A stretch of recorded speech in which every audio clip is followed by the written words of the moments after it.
The control tower at Denver International Airport had never seen anything like it. Flight 2847, a Boeing 777 with 156 souls aboard, was descending through a Category 5 thunderstorm with both engines failing, hydraulic systems compromised, and the primary pilot unconscious from smoke inhalation. The co-pilot, overwhelmed and panicking, had just radioed his final mayday call when an unexpected voice cut through the static. "Before we jump back in, tell us where you're tuning in from, and if this story touches you, make sure you're subscribed. Because tomorrow, I've saved something extra special for you. Tower, this is Captain Rebecca Chun. I'm taking command of Flight 2847. The air traffic controllers exchanged bewildered glances. Captain Rebecca Chun wasn't supposed to be on that flight. According to their records, she was supposed to be in coveralls somewhere in the maintenance hangar, not in the cockpit of a crippled airliner, fighting for its life at 15,000 feet. But 15 minutes later, when Flight 2847 touched down safely on runway 16R, with all 156 passengers and crew alive, those same controllers would witness the most extraordinary emergency landing in aviation history.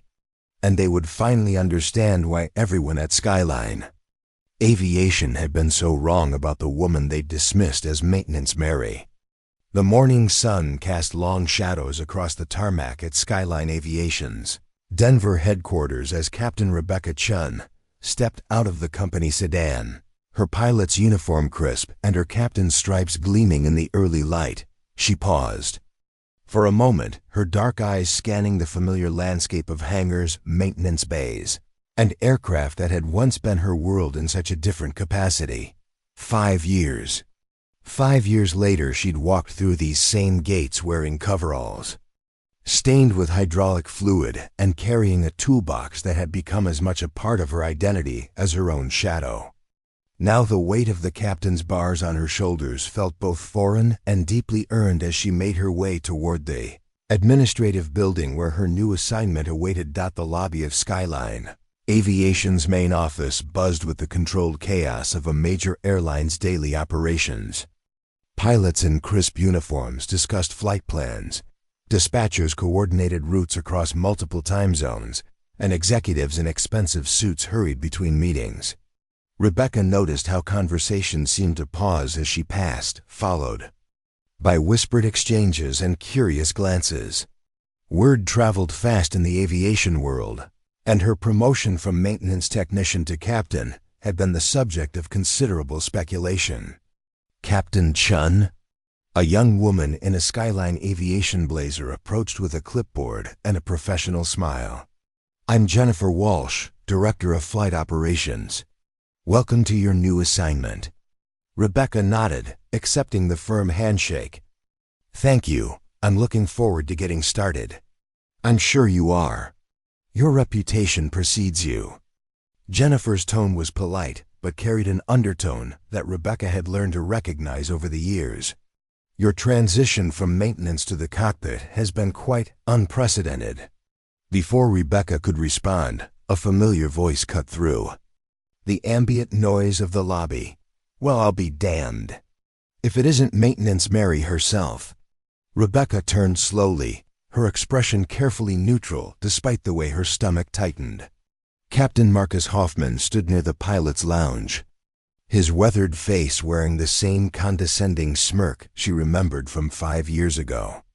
At 53, he was still the picture of traditional airline authority, tall, silver-haired, and radiating the kind of confidence that came from 3 decades of flying, and the unshakable belief that he'd earned every privilege that came with it. "Captain Hoffman," Rebecca replied evenly, her voice carrying the professional courtesy that her rank now demanded. "Good morning."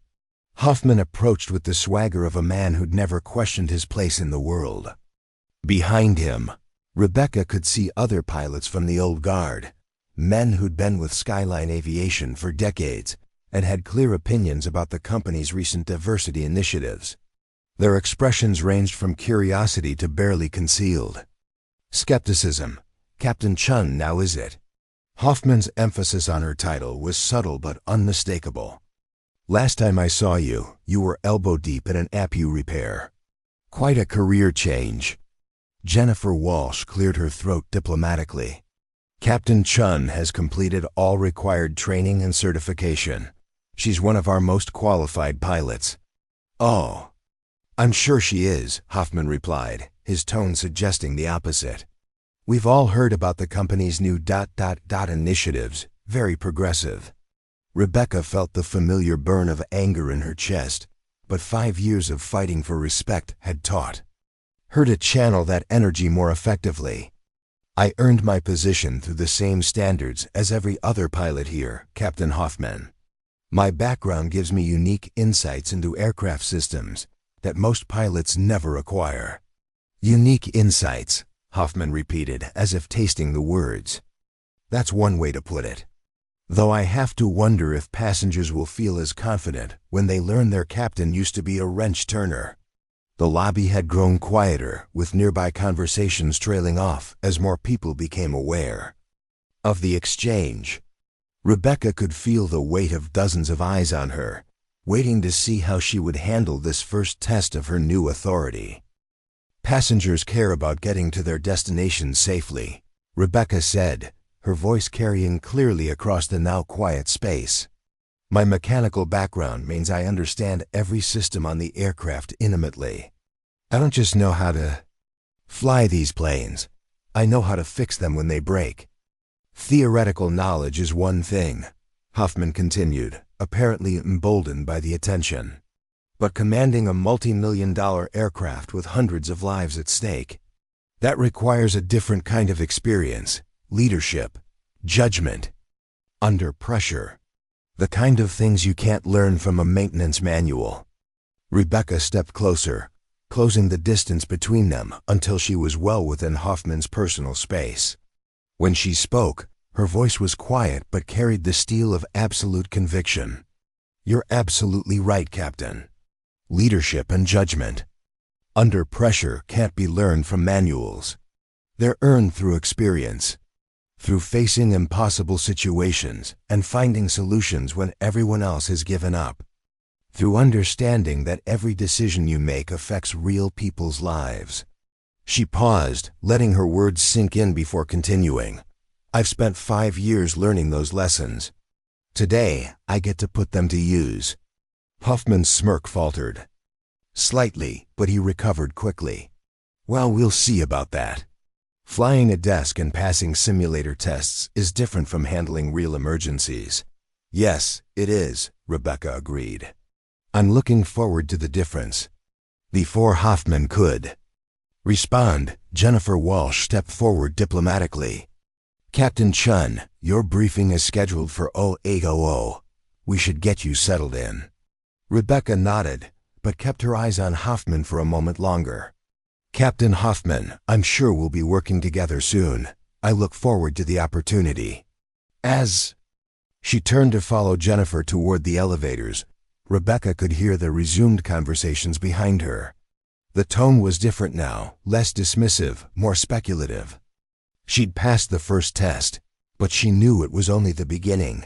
The executive elevator carried them to the 14th floor, where Skyline Aviation's senior management offices occupied a pristine suite with floor-to-ceiling windows overlooking the Denver skyline. Rebecca had never been in this part of the building before, and she took a moment to appreciate the view while Jennifer organized her paperwork. I should probably warn you, Jennifer said quietly, that there's been some discussion about your assignment. Not everyone is convinced that promoting someone from maintenance to captain is the right move. Rebecca turned from the window, unsurprised. I imagine there hasn't been. What kind of discussion? The usual concerns about experience, about whether you've had sufficient time to develop the necessary leadership skills. Some questions about whether this is more about publicity than pilot qualifications. And what do you think? Jennifer was quiet for a moment, clearly weighing her words. I think your test scores and simulator performance speak for themselves. Your mechanical knowledge is extraordinary, and your understanding of aircraft systems is deeper than most pilots with 20 years of experience. But scores and simulations aren't the same as real-world commands. The captains who are questioning your promotion aren't necessarily wrong about that. You've never actually been in command of a commercial flight with passengers. Rebecca nodded slowly. It was a fair point, and one she'd wrestled with herself during the long nights of study and training that had brought her to this moment. You're right, I haven't, but neither had any of them until they did. True, but they had years of co-pilot experience, gradually building up to command. You've compressed that timeline significantly. Because I had to. Because this industry doesn't typically offer second chances to people like me. Jennifer studied her carefully. People like you, people who started at the bottom. People who were written off before they had a chance to prove themselves. People who don't fit the traditional mold of what an airline captain should look like. The conversation was interrupted by a knock on the conference room door. "Come in," Jennifer called. The door opened to reveal a man in his early 60s with silver hair and the kind of bearing that immediately identified him as senior management. Rebecca recognized him from company newsletters and press releases. Robert Mitchell, Skyline Aviation's Director of Flight Operations, and one of the most respected figures in commercial aviation. "Captain Chun," Mitchell said, extending his hand. "Bob Mitchell, welcome to the team."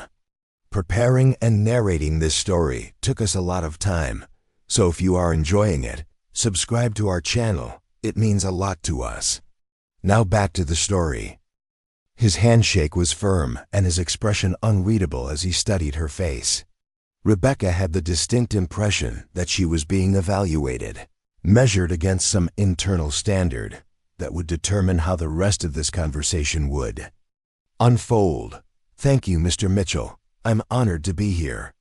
"I'm sure you are. I've been reviewing your file, and I have to say, your background is unique.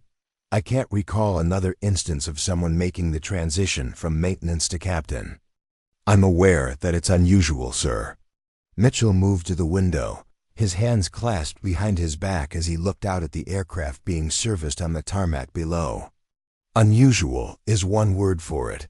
Unprecedented might be more accurate. Some of my senior captains have expressed concerns about the wisdom of this promotion." Rebecca felt her pulse quicken, but kept her expression neutral. "I understand their concerns, sir. I'm prepared to prove myself. Are you?" Mitchell turned back to face her. "Because I have to be honest with you, Captain. This isn't just about your individual performance. Your success or failure will be seen as a reflection on the company's commitment to diversity and innovation. That's a significant burden to carry. I understand that, sir. I've been carrying that burden for 5 years." Mitchell raised an eyebrow. 5 years? "Since that day I decided to pursue my pilot's license. Every hour of flight training, every test, every evaluation, I've known that I wasn't just representing myself. I was representing everyone who's ever been told they don't belong in a cockpit. And how does that feel?" Rebecca considered the question carefully. "Heavy, sir, but not paralyzing.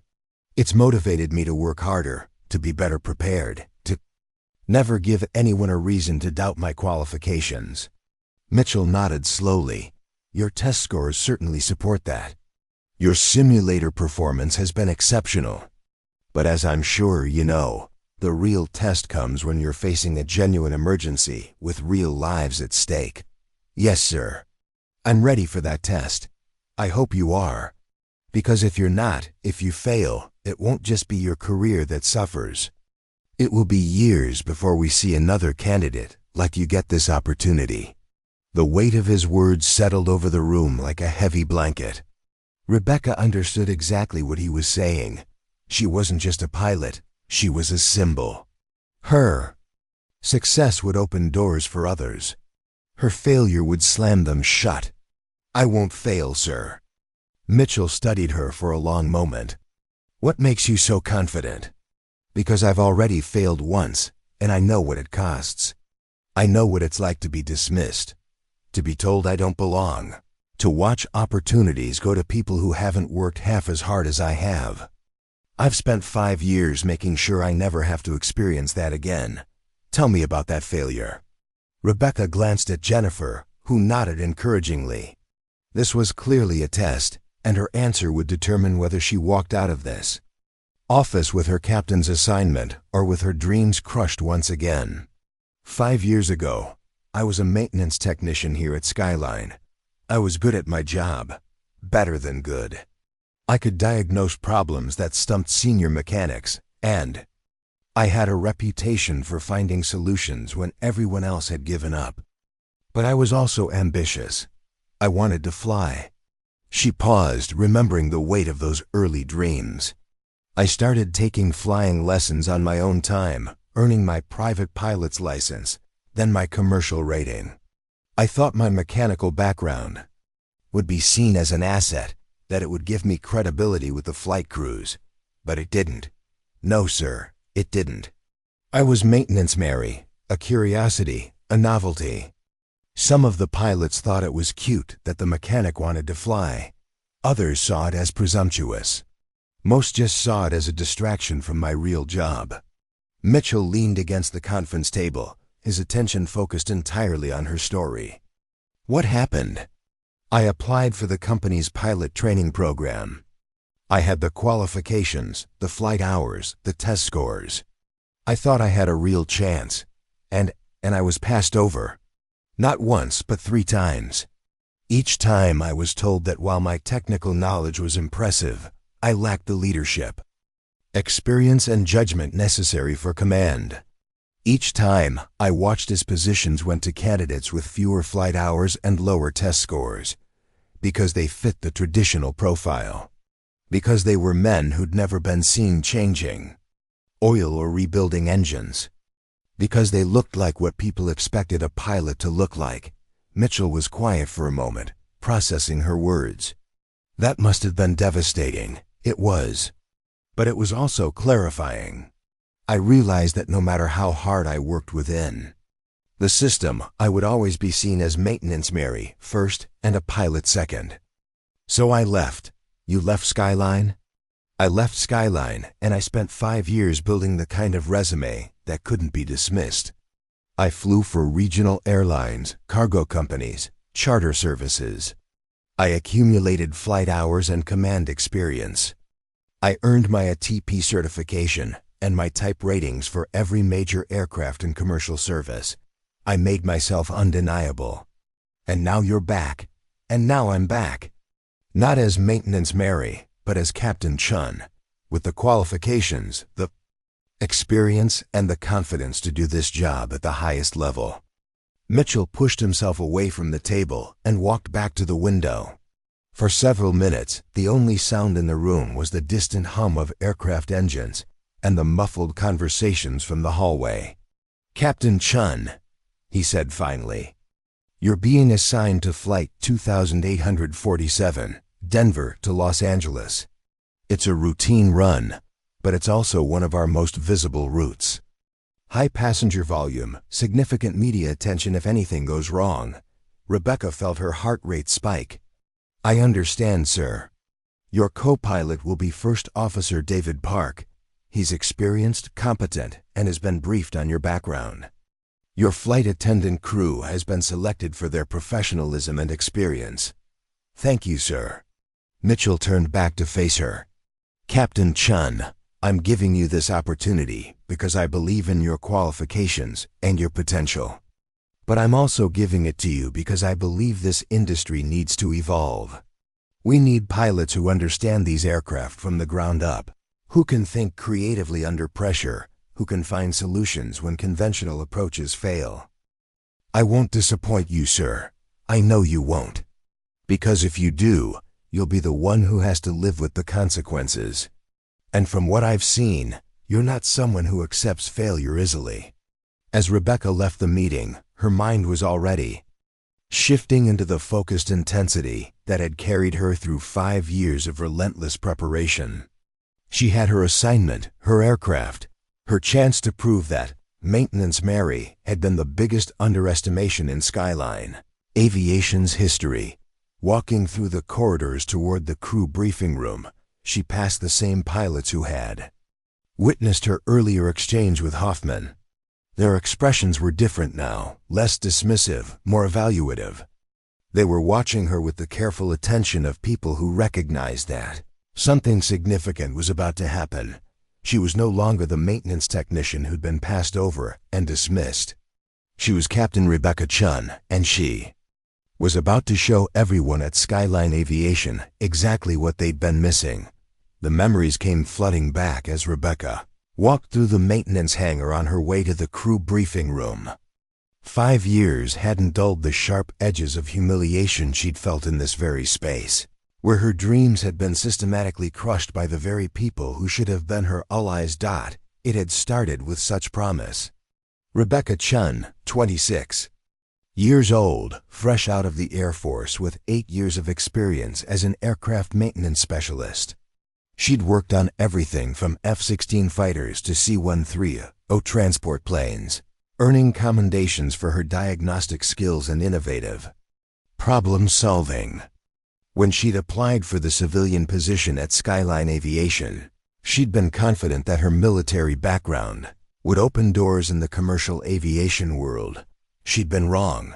The first day at Skyline, she'd reported to maintenance supervisor Frank Kowalski, a barrel-chested man in his 50s who'd been with the company for 23 years.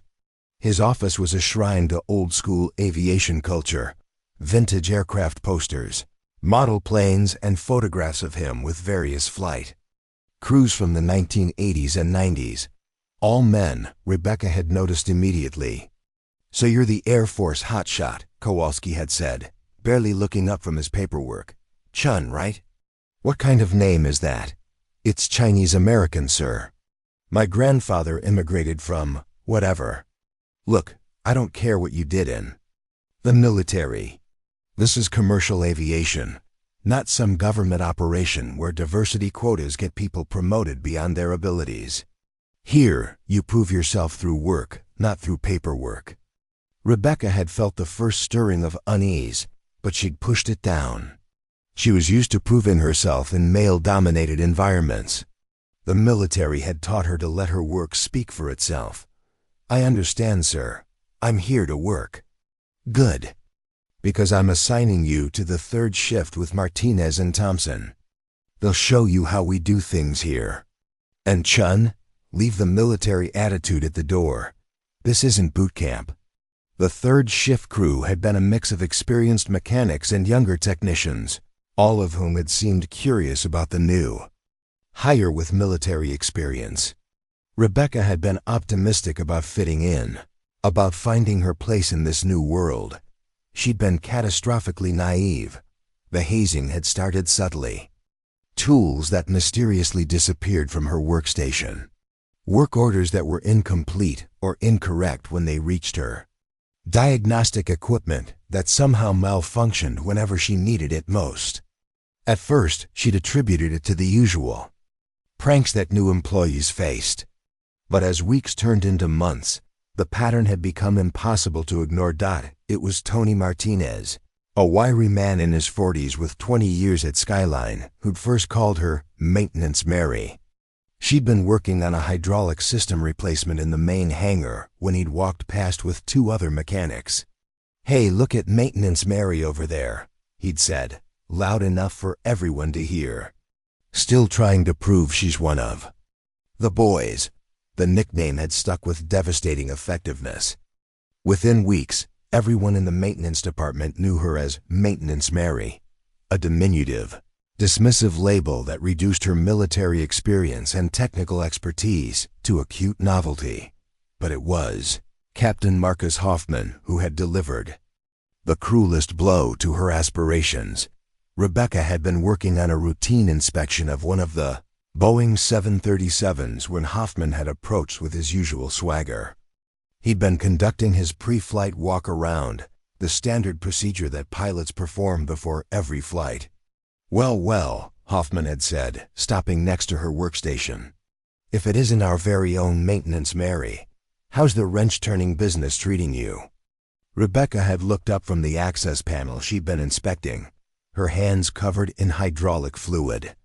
"It's going well, Captain. Just finishing up the hydraulic system check." "Hydraulic systems, huh? Pretty complex stuff. You sure you understand? All those complicated diagrams and specifications?" The condescension in his voice had been unmistakable, but Rebecca had tried to maintain her professionalism. "I've been working on hydraulic systems for 8 years, sir. I'm confident in my abilities." 8 years in the military, you mean?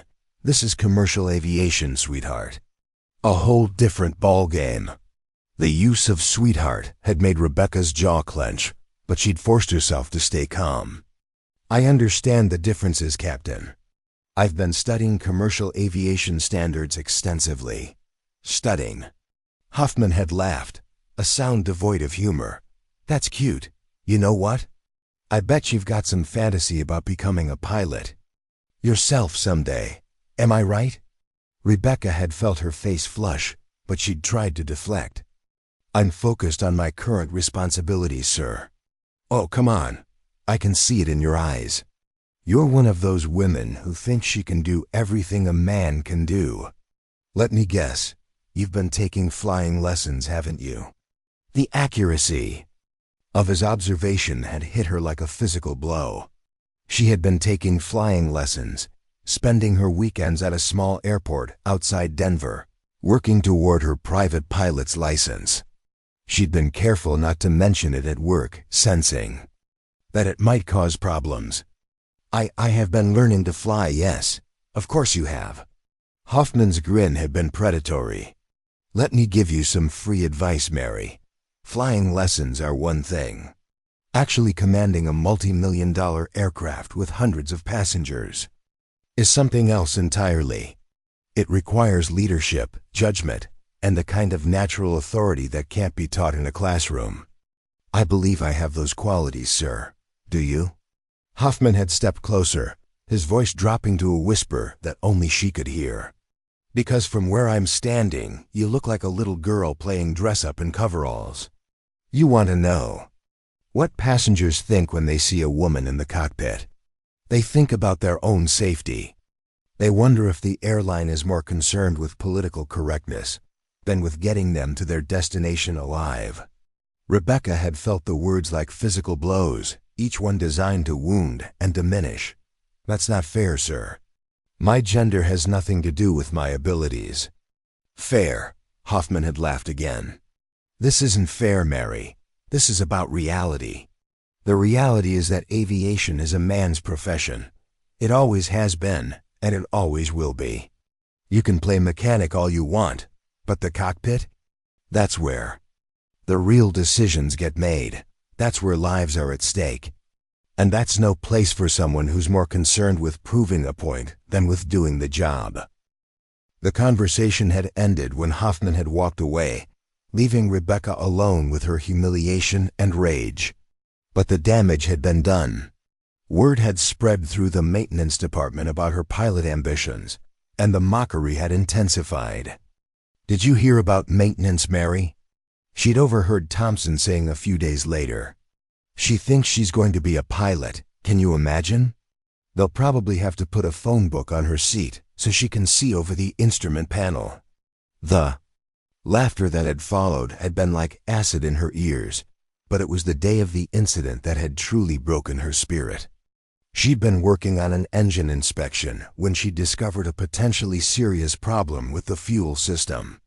The readings on her diagnostic equipment showed pressure inconsistencies that could indicate a dangerous malfunction. She'd immediately reported it to Supervisor Kowalski, recommending that the aircraft be grounded until the issue could be resolved. "Are you sure about this, Chun?" Kowalski had asked, studying her report with obvious skepticism. "This aircraft is scheduled for a full flight today. If we ground it based on your recommendation, and you're wrong, it's going to cost the company hundreds of thousands of dollars in rebooking." "I'm sure, sir. The pressure readings are outside acceptable parameters. It's a safety issue." Kowalski had sighed heavily. "Look, I know you're trying to prove yourself, but maybe you're being a little too cautious. These systems are complex, and sometimes the readings can be misleading. Sir, I've reviewed the data 3 times. I'm confident in my assessment, confident enough to stake your career on it. The question had hung in the air like a challenge. Rebecca had felt the weight of everyone's expectations, the accumulated pressure of months of doubt and dismissal. But she'd also felt the weight of her training, her experience, and her professional responsibility. Yes, sir. I'm confident enough to stake my career on it.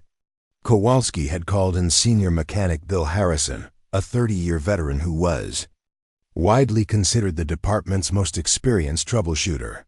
Harrison had spent 20 minutes reviewing Rebecca's work, checking and rechecking her readings, examining every component of the fuel system. She's right, Harrison had finally announced. There's a hairline crack in the fuel line that's causing pressure fluctuations. It's subtle, but it's there. If this aircraft had taken off with passengers, it could have been catastrophic. Rebecca had felt a surge of vindication, expecting praise for her careful attention to detail and her willingness to stand by her professional judgment. Instead, she'd been met with resentment and anger. Well, look at that, Martinez had said sarcastically. Maintenance Mary saves the day. I guess we should all bow down to her superior expertise. Must be nice to have beginner's luck, Thompson had added. Though I wonder how long it'll last. Even Kowalski had seemed annoyed by her accuracy. All right, Chen, you were right this time. But remember, making the right call once doesn't make you an expert. Don't let it go to your head. The message had been clear. Even when she was right, she was somehow wrong. Her success was dismissed as luck, her expertise questioned despite evidence to the contrary. The very qualities that should have earned her respect, attention to detail, commitment to safety, willingness to take a stand, were twisted into evidence of her inadequacy. The final humiliation had come 3 months later when she'd applied for the company's pilot training program. She'd submitted her application with confidence, knowing that her flight hours, her test scores, and her demonstrated mechanical expertise made her a strong candidate. She'd even included a letter of recommendation from her flight instructor, who had praised her natural ability and her comprehensive understanding of aircraft systems. The rejection letter arrived 2 weeks later. Dear Ms. Chun, it read, "Thank you for your interest in Skyline Aviation's pilot training program. While we appreciate your enthusiasm and your background in aircraft maintenance, we regret to inform you that your application has not been accepted for the current class. We encourage you to continue developing your skills and experience in your current role and to consider reapplying in the future." Rebecca had read the letter 3 times, each reading making the rejection more painful. She'd known her qualifications were competitive, knew that her mechanical background should have been seen as an asset. But she'd also known, with devastating clarity, that her rejection had nothing to do with her qualifications, and everything to do with the perception of her as Maintenance Mary. The meeting with Kowalski had confirmed her worst fears. "Look, Chun," he'd said, "I know you're disappointed about the pilot program, but you need to understand the reality of the situation. This company has invested a lot in your training as a mechanic. You're good at what you do, really good. Why would you want to throw that away to chase some fantasy about being a pilot? It's not a fantasy, sir. I have the qualifications, the flight hours, the technical knowledge, and you have a job, a good job, in a field where you've proven yourself. Why rock the boat?" Rebecca had felt the familiar surge of frustration and anger. "Because I want to fly, sir. I want to use all of my skills, not just the ones that fit other people's expectations." Expectations? Kowalski laughed bitterly. "You think this is about expectations? This is about reality. The reality is that passengers don't want to see someone who looks like you in the cockpit. They want to see someone who inspires confidence, someone who fits the image of what a pilot should be. And what should a pilot look like, sir? You know what I mean." "No, sir, I don't. Please explain it to me." Kowalski had shifted uncomfortably in his chair. Look, Chun, I'm not trying to be difficult here. I'm trying to help you understand the business. Aviation is a conservative industry. Passengers have certain expectations, certain comfort levels. When they see the pilot, they want to feel safe. They want to feel like they're in capable hands. And you don't think I'm capable? I think you're capable of being a mechanic. That's what you're trained for. That's what you're good at. Stick with what you know. The conversation had ended with Rebecca's dreams in ruins and her faith in the system shattered. She'd spent the next 3 months going through the motions of her job, her enthusiasm dampened by the growing realization that she would never be seen as anything more than Maintenance Mary as long as she remained at Skyline Aviation. The final straw had come during the annual company picnic. Rebecca had been sitting with some of the other mechanics when Captain Hoffman had approached their table, clearly having had a few drinks. Well, he'd said, swaying slightly. If it isn't our little mechanic with the big dreams. How's the pilot training going, Mary? Still pretending you're going to fly the big birds someday? Rebecca had felt every eye at the table turned to her, waiting to see how she would respond. I'm still working toward my goals, Captain. Your goals. Hoffman had laughed loudly. That's rich. You know what your problem is, Mary? You don't know your place. You think because you can turn a wrench, you can fly a plane. But turning a wrench is mechanic work. Flying a plane is pilot work. And there's a reason we keep those jobs separate. And what reason is that, sir? Because flying requires qualities that can't be taught in a manual: leadership, command presence, the ability to make life or death decisions under pressure, natural authority. His voice had grown louder, attracting attention from nearby tables. When passengers see their pilot, they need to feel confident that they're in capable hands. They need to see someone who looks like a pilot, not someone who looks like they should be fixing the coffee machine. The laughter from the other tables had been like a knife to Rebecca's heart. She'd felt her face burning with humiliation as dozens of her colleagues joined in the mockery of her aspirations. Face it, Mary, Hoffman had continued, emboldened by the audience. You're a mechanic, a pretty good one, I'll give you that. But that's all you'll ever be. The sooner you accept that, the happier you'll be. Rebecca had stood up slowly, her hands shaking with rage and humiliation. Excuse me, she'd said quietly, and had walked away from the table, away from the laughter, away from the company that had spent 2 years telling her she wasn't good enough. The next Monday, she'd submitted her resignation as she'd cleaned out her locker in the maintenance bay. Tony Martinez had approached her with what might have been sympathy. Hey, Mary, he'd said. I heard you're leaving. That's too bad. You were actually pretty good at this job. Rebecca had looked at him with eyes that had learned to hide their pain. Thank you, Tony. That means a lot. So what are you going to do now? Find another maintenance job? Rebecca had shouldered her bag and taken one last look around the hangar that had been both her workplace and her prison. I'm going to fly, she'd said simply. Martinez had laughed, but not unkindly. Good luck with that, Mary. I hope it works out for you. As Rebecca had walked out of Skyline Aviation for what she'd thought was the last time, she'd carried with her the weight of every dismissal, every condescending comment, every moment when she'd been told she wasn't good enough. But she'd also carried something else, a determination forged in the fires of humiliation and rejection. She'd known, with absolute certainty, that she would never again allow anyone to make her feel small. She would never again be Maintenance Mary in anyone's eyes, including her own. The next 5 years had been a testament to that promise. Every flight hour, every certification, every test passed and every goal achieved had been a rejection of the limitations others had tried to place on her. She'd built a career that couldn't be dismissed or diminished, a reputation that couldn't be reduced to a condescending nickname. Now, standing in the same hangar where her dreams had been broken, Captain Rebecca Chun understood that her journey had led her full circle. She was no longer the broken young woman who had walked out of this building 5 years ago. She was the pilot they'd said she could never be, the leader they'd claimed she couldn't become, and she was just getting started.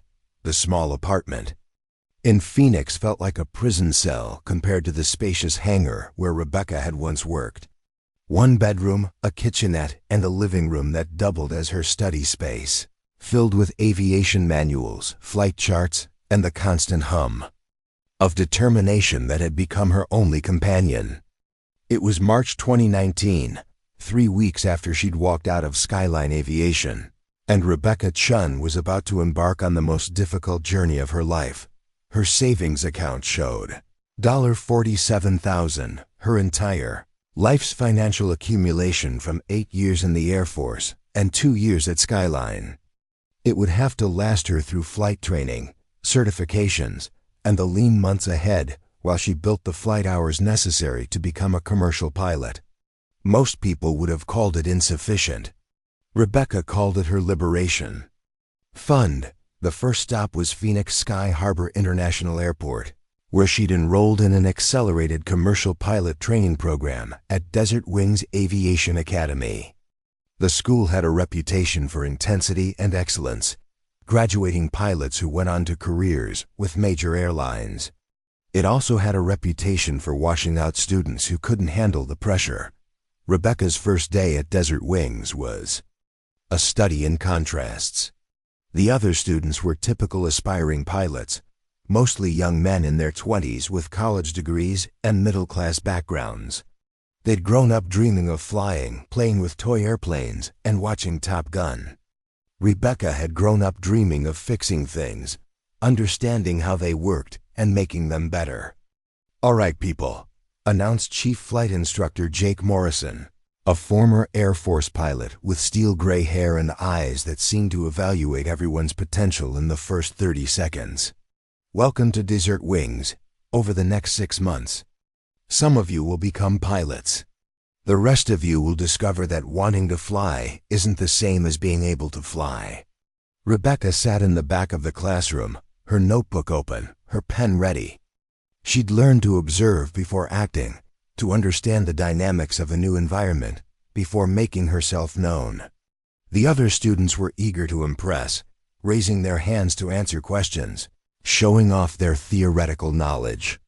"Miss Chun," Morrison called out during the 3rd week of ground school, "you've been awfully quiet. Tell me about the relationship between angle of attack and lift coefficient." Rebecca had been expecting this moment. The lift coefficient increases with angle of attack up to the critical angle, typically around 15 degrees for most airfoils. Beyond that point, the airflow separates from the wing's upper surface, causing a dramatic reduction in lift and an increase in drag. That's the stall condition. And what happens to the aircraft's controllability during a stall? It depends on the type of stall and the aircraft's design characteristics. In a clean stall, the aircraft typically pitches nose down as the center of pressure moves aft. But in a power-on stall or with flaps extended, the behavior can be different. The key is recognizing the onset conditions and recovering before full stall develops. Morrison nodded approvingly. "Someone's been doing their homework. What's your background, Miss Chun?"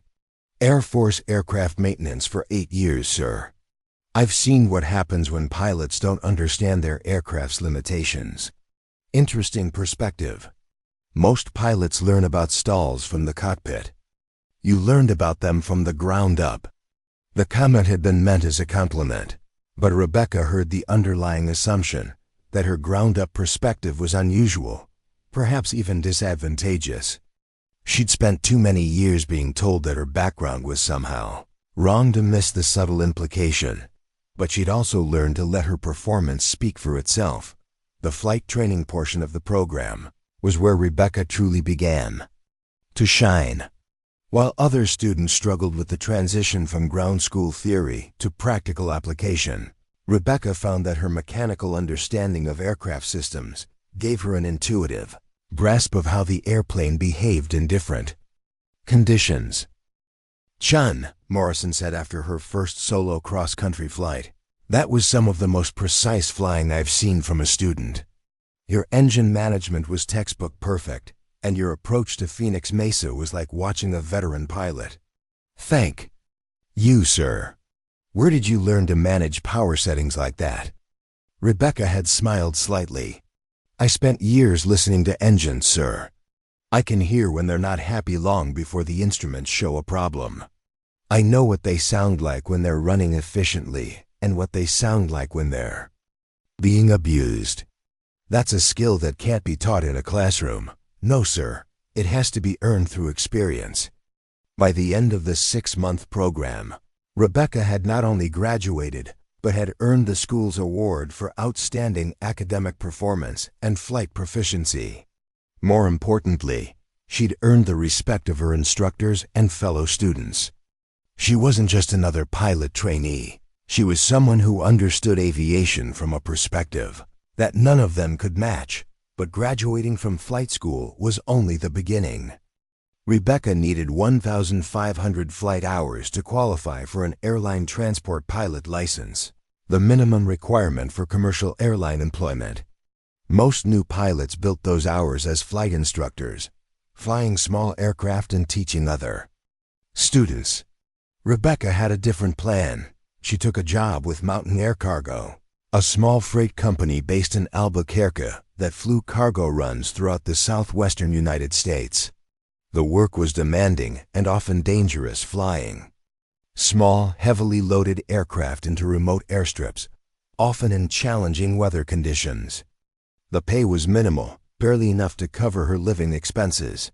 But the flight time was invaluable. Captain Lisa Rodriguez, Mountain Air's chief pilot, had been initially skeptical about hiring Rebecca. I've seen plenty of maintenance people who think they want to fly, she'd said during the interview. Most of them discover that knowing how to fix airplanes isn't the same as knowing how to fly them. I understand that, ma'am. But I also understand that pilots who don't know how their aircraft work are dangerous. I want to be the best pilot I can be, and that means understanding every system, every limitation, every backup procedure. Rodriguez had studied Rebecca's resume, noting her military background and her recent graduation from Desert Wings. You're starting over at 31. That's pretty late in the game for a commercial pilot career. I'm not starting over, ma'am. I'm building on 8 years of aviation experience. I just want to do it from the front of the aircraft instead of underneath it. The job at Mountain Air Cargo was exactly what Rebecca needed: intensive, real-world flying experience that tested every skill she'd learned.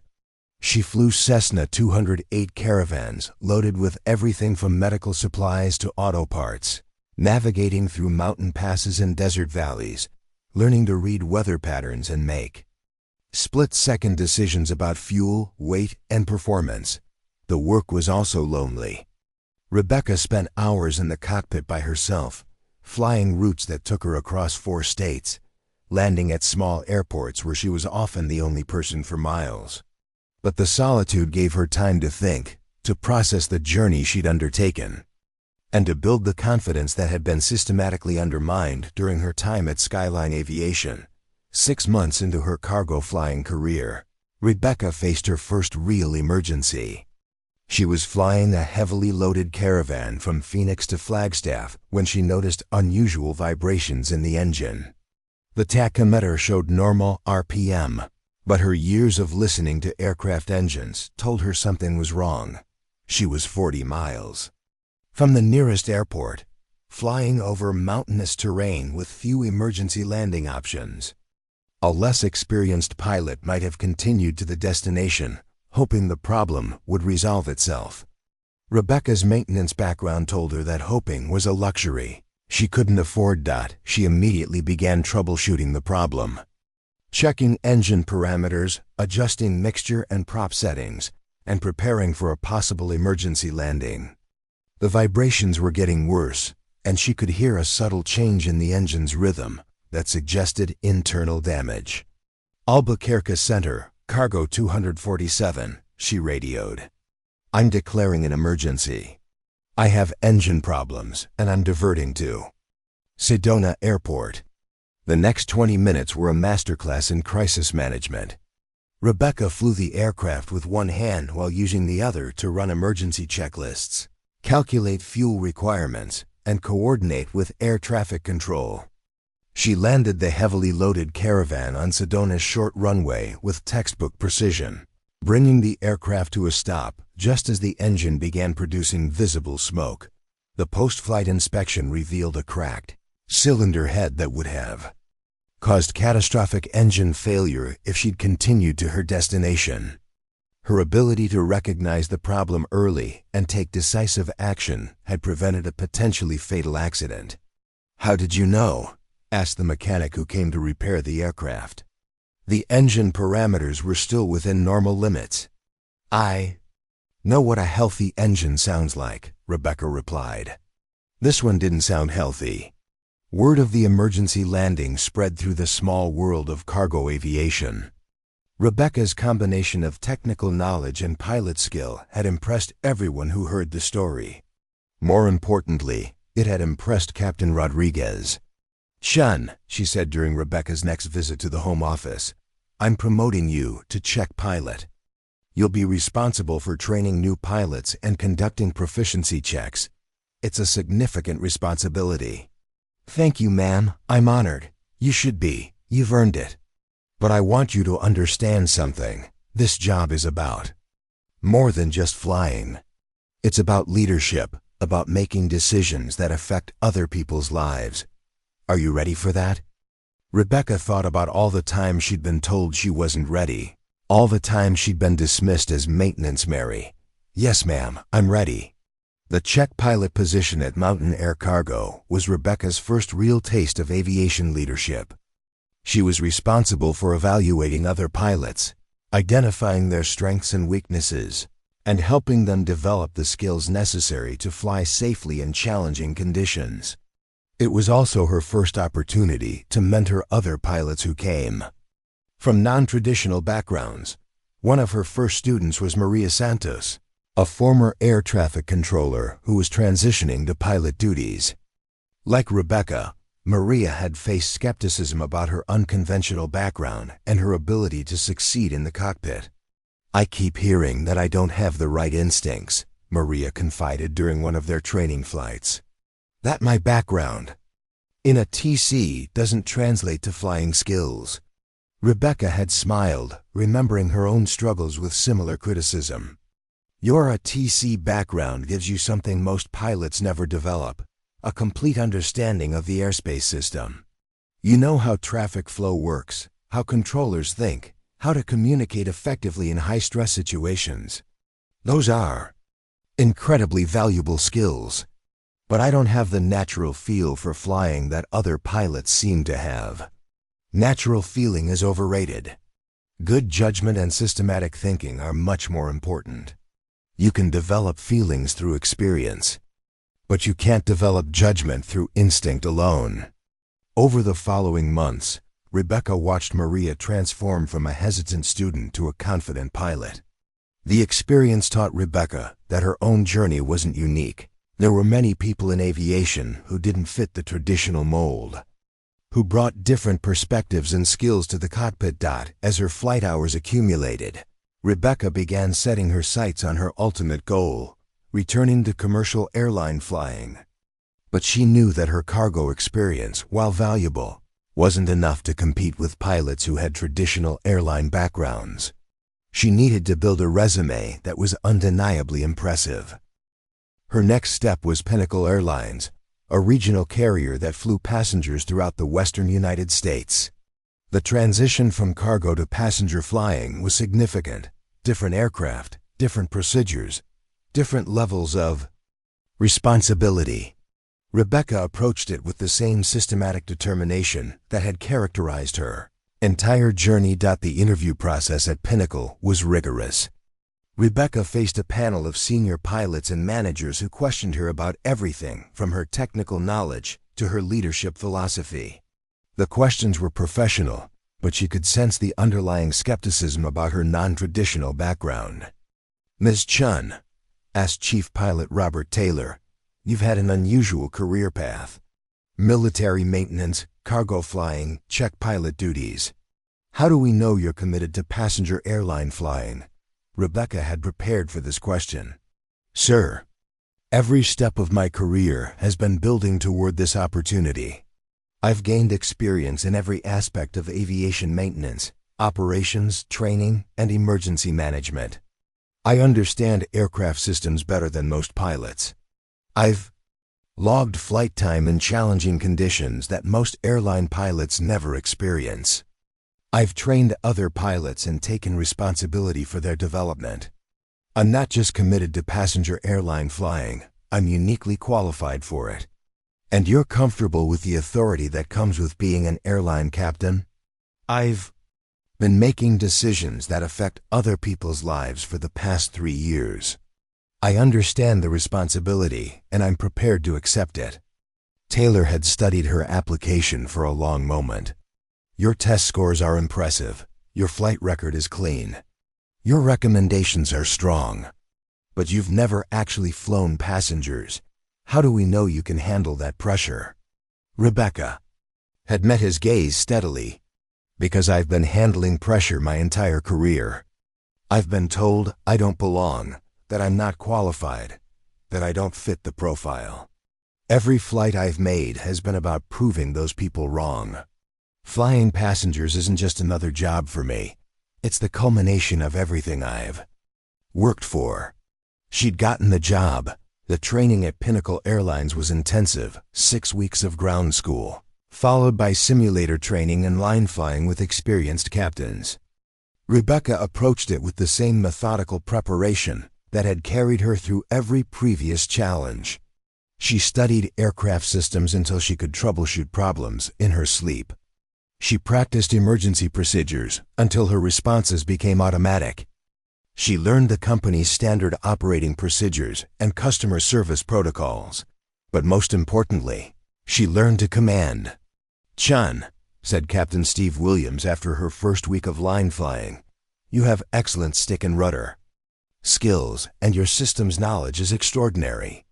But you're still flying like a cargo pilot. You need to learn to be a leader, not just a pilot."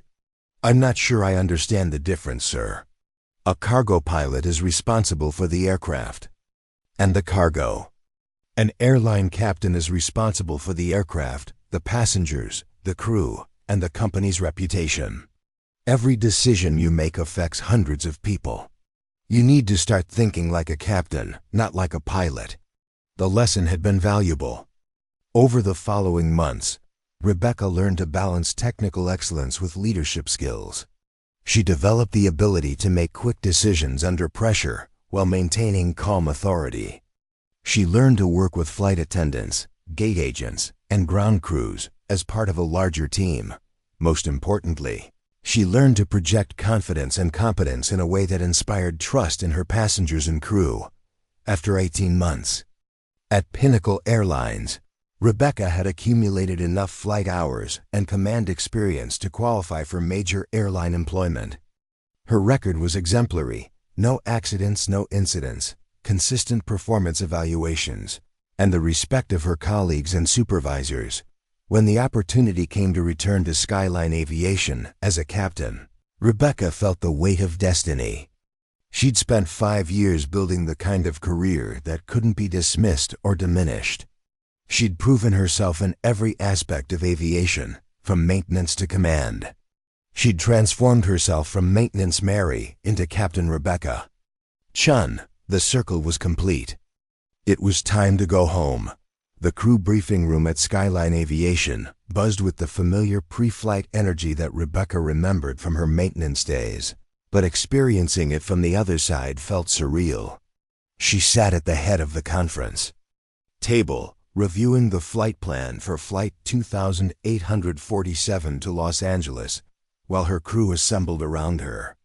The dynamic was completely different now. She was no longer the invisible maintenance worker in the background, but the person ultimately responsible for every aspect of the flight. First Officer David Park arrived precisely on time, his uniform immaculate and his flight bag neatly organized. At 35, He had 12 years of commercial flying experience and a reputation for professionalism that had earned him assignments with the airline's most challenging routes. Rebecca had requested him specifically after reviewing his record. She needed a co-pilot who could handle the scrutiny that would inevitably come with flying alongside the airline's most controversial new captain. "Captain Chun," Park said, extending his hand with a firm grip. "I'm looking forward to working with you. Your background is quite impressive." Rebecca studied his expression, looking for the subtle signs of skepticism she'd learned to recognize over the years. Instead, she found genuine interest and what appeared to be professional respect. "Thank you, David. I've reviewed your record. As well, your performance ratings are excellent, and your experience with weather diversions will be valuable on the Denver LAX route. I appreciate that, ma'am. I have to admit, I'm curious about your perspective on flying. Having someone with your maintenance background in the captain's seat is ... unique." There it was, the word that always preceded either genuine compliment or veiled criticism. Rebecca had learned to wait for the context before responding. "I hope it will be an asset. I've found that understanding how aircraft systems work helps me anticipate problems before they become emergencies." Park nodded thoughtfully. "That makes sense. Most pilots, myself included, learn systems from the cockpit perspective. We know what switches to flip and what parameters to monitor, but we don't always understand the mechanical processes behind them." "Exactly. And when something goes wrong, that understanding can be the difference between a minor inconvenience and a major problem." The flight attendant crew began filing into the briefing room, led by Senior Flight Attendant Patricia Williams, a 20-year veteran with silver hair and the kind of professional demeanor that immediately commanded respect. Rebecca knew that winning over the cabin crew would be crucial.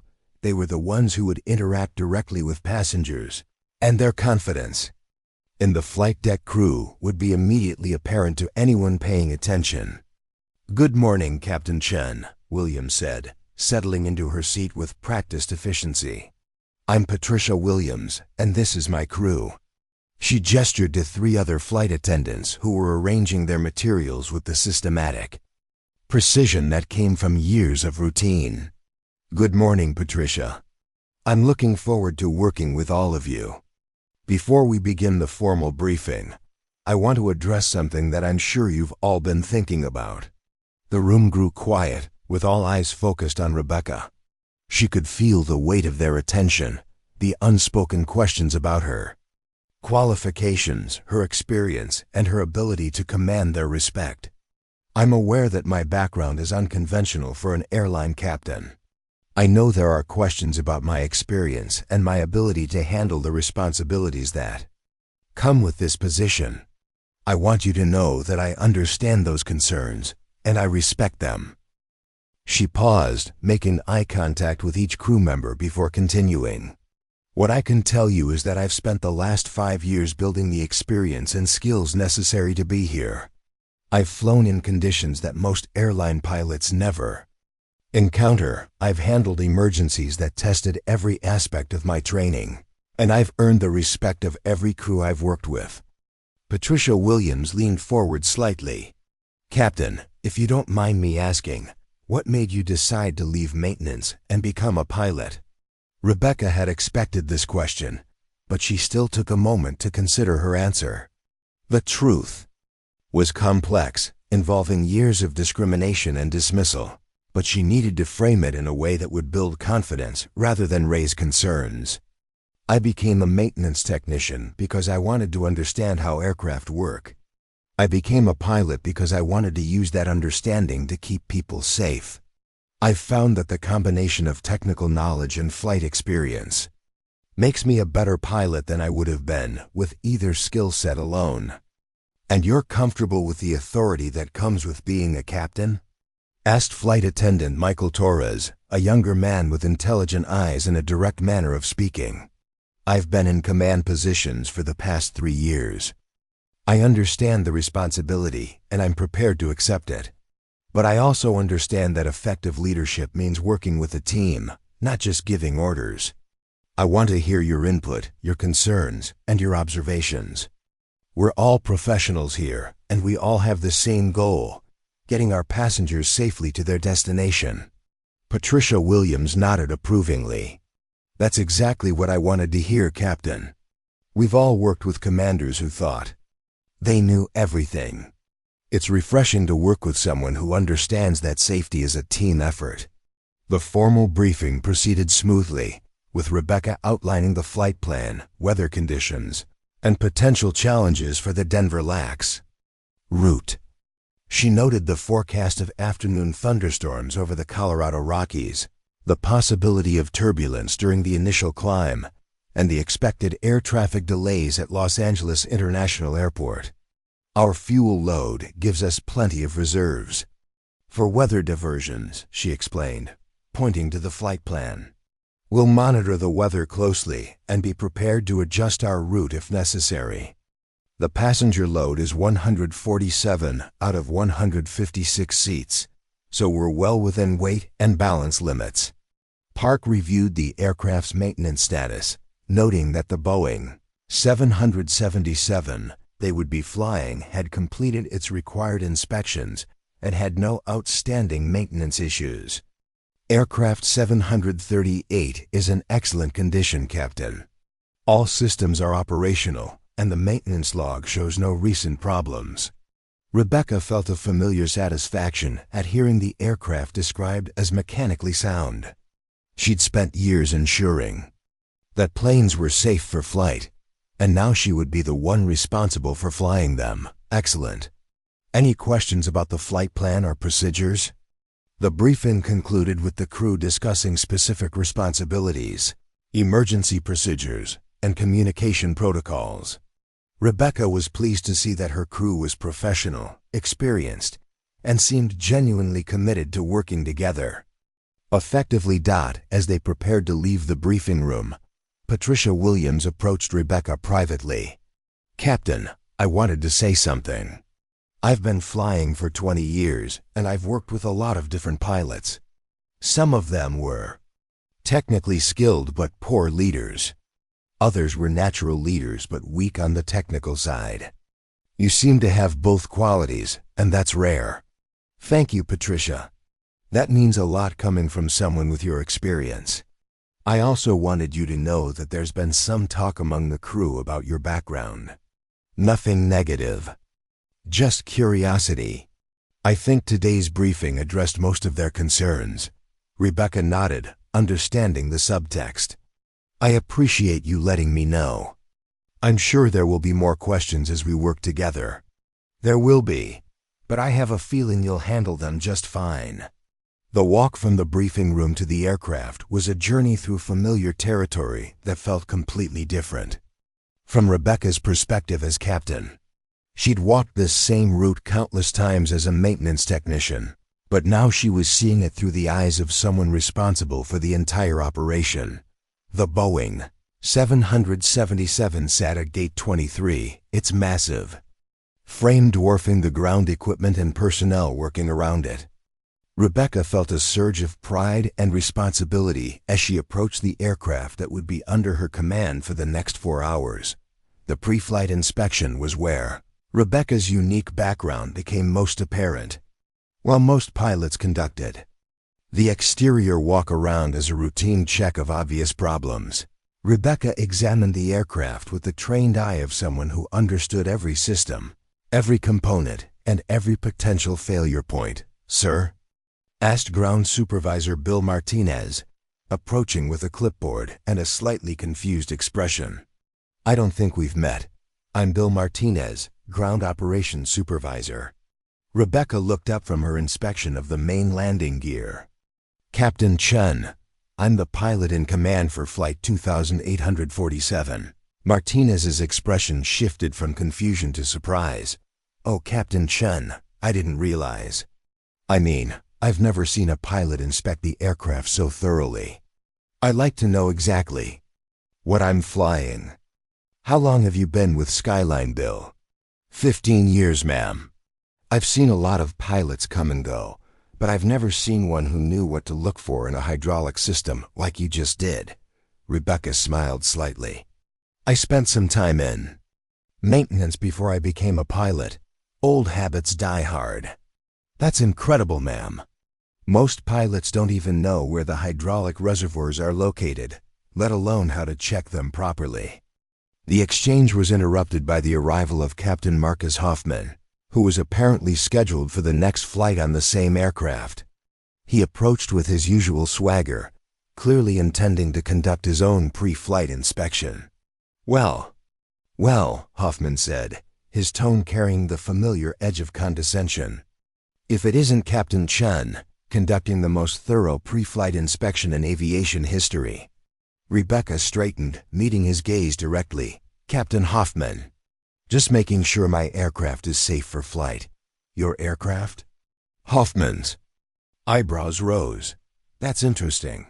I remember when you used to work on these planes instead of flying them. Tell me, do you miss getting your hands dirty? The question was clearly intended to remind everyone present of Rebecca's background, to reduce her from captain to former maintenance worker. Rebecca felt the familiar burn of anger, but she'd learned to channel it more effectively. I miss the satisfaction of fixing things that are broken, she replied evenly.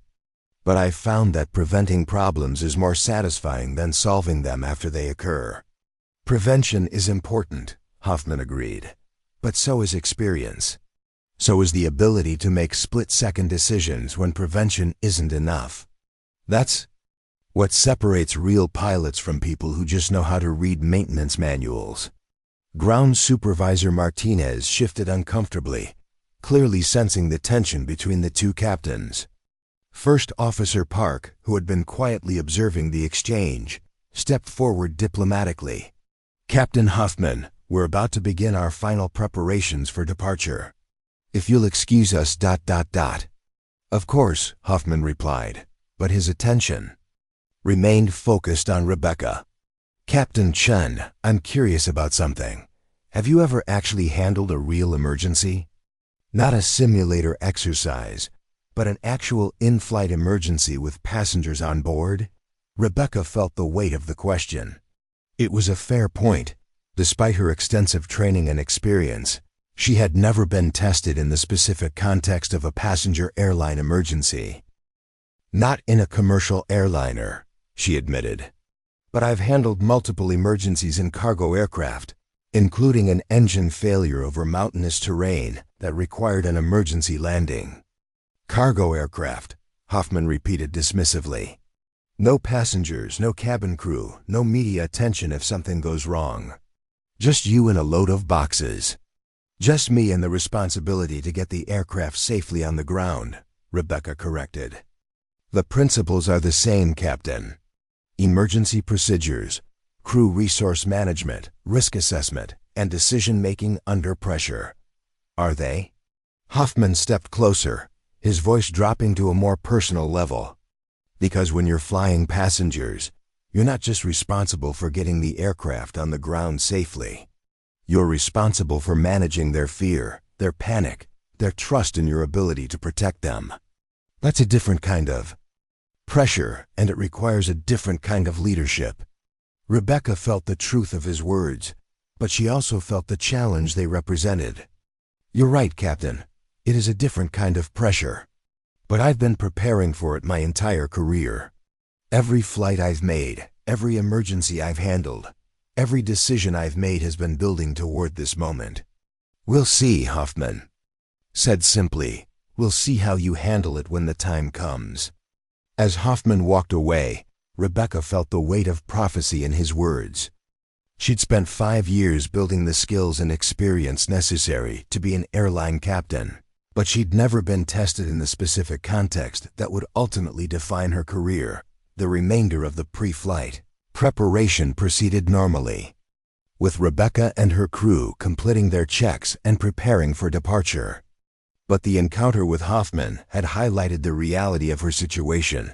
She was still being evaluated, still being tested, still being measured against expectations that had nothing to do with her qualifications.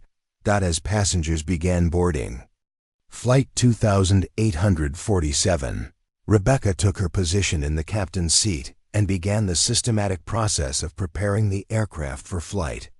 The familiar routines of switch positions, system checks, and communication protocols helped center her focus on the task at hand. "Captain," First Officer Park said as they completed their pre-start checklist, "I wanted to say something about the conversation with Captain Hoffman." Rebecca looked up from her instruments. "What about it?" "He was testing you, pushing to see how you'd react under pressure. It's something the old guard pilots do with anyone they see as an outsider." "And how did I do?" Park smiled slightly. "You held your ground without losing your professionalism. That's exactly what a captain should do." "Good, because I have a feeling that it was just the beginning." As Flight 2847 pushed back from the gate and began its taxi to the runway, Rebecca felt the familiar thrill of command mixed with the weight of responsibility. She was no longer Maintenance Mary, she was Captain Chun, in command of a multi-million-dollar aircraft with 147 passengers and 9 crew members. Depending on her judgment and skill, the real test was just beginning. Flight 2847 had been airborne for 43 minutes when the first indication of trouble appeared on Rebecca's instrument panel. They were cruising at 37,000 feet over the Colorado Rockies, the afternoon sun casting long shadows across the snow-capped peaks below, when the master caution light illuminated with its distinctive amber glow. "I've got a hydraulic system caution," First Officer Park announced, his voice professionally calm despite the significance of the warning. "System A showing low pressure." Rebecca's eyes swept across the hydraulic system display, her maintenance background immediately translating the instrument readings into a clear picture of what was happening inside the aircraft. The system, a hydraulic pressure had dropped from its normal 3,000 psi to 1,800 psi and was continuing to decline. Confirmed. "System, a hydraulic pressure dropping," she said, her voice carrying the controlled authority that came from years of emergency training. "David, run the hydraulic system malfunction checklist while I coordinate with dispatch." But before Park could pull out the emergency checklist, the situation escalated dramatically. The aircraft shuddered violently, as if struck by an invisible hammer, throwing passengers against their seatbelts and causing overhead bins to rattle ominously. The master warning light joined the caution light, bathing the cockpit in urgent red illumination. "Engine fire warning, engine number 2. Park called out, his training taking over as he reached for the engine fire suppression handle. Rebecca felt time slow down as her mind processed the cascade of failures. Engine fire, hydraulic system failure, and now she could see additional warnings appearing on the engine display. This wasn't a single problem. It was a compound emergency that would test every aspect of her training and experience. "Fire checklist, engine number 2, she commanded, her voice cutting through the chaos with absolute clarity. "David, execute the fire suppression procedures. I'm declaring an emergency and requesting immediate vectors to the nearest suitable airport." The next 60 seconds were a masterclass in crisis management. While Park systematically worked through the engine fire checklist, shutting down the affected engine and discharging the fire suppression system, Rebecca was already calculating their options. Denver was 120 miles behind them, but Colorado Springs was only 80 miles ahead, and its runway was long enough to handle a heavy Boeing 777 with a single engine. "Mayday, mayday, mayday," Rebecca transmitted to Denver Center. "Skyline 2847. We have an engine fire and hydraulic system failure. We need immediate vectors to Colorado Springs and priority handling." "Skyline 2847, Denver Center. Understand you're declaring an emergency. Turn right heading 180, descend and maintain flight level 250. Colorado Springs. Airport is 75 miles from your 2 o'clock position." But as Rebecca began the emergency descent, the situation became even more complex. The fire suppression system had extinguished the engine fire, but the hydraulic system failure was spreading. System B hydraulic pressure was now fluctuating, and she could feel the aircraft's flight controls becoming sluggish. "Captain," Park said, his voice tight with concern, "we're losing System B hydraulics as well. I'm seeing intermittent pressure. Drops across multiple systems." Rebecca's maintenance background immediately recognized the implications. The engine failure had likely damaged hydraulic lines running through the wing, causing the cascade of system failures. Without full hydraulic power, the aircraft would be increasingly difficult to control, and certain critical systems might not function properly during landing. "David, calculate our landing weight and performance data for Colorado Springs. Assume we'll have limited hydraulic assist for landing controls." "Roger, Captain. Computing now." In the passenger cabin, Senior Flight Attendant Patricia Williams was managing her own crisis. The engine failure had been visible from the left side of the aircraft, and several passengers had seen the fire and subsequent engine shutdown. Fear was spreading through the cabin as passengers realized something was seriously wrong. "Ladies and gentlemen," Williams announced over the cabin address system, her voice projecting calm authority, "the captain has asked me to inform you that we are experiencing a minor mechanical issue and will be making an early landing in Colorado Springs as a precautionary measure. Please remain seated with your seatbelts fastened." But Rebecca knew there was nothing minor about their situation. With 2 hydraulic systems compromised and 1 engine shut down, they were flying an aircraft that was becoming increasingly difficult to control. The Boeing 777 was designed to handle single-engine operations, but the combination of engine failure and hydraulic system loss created a scenario that would challenge even the most experienced pilots.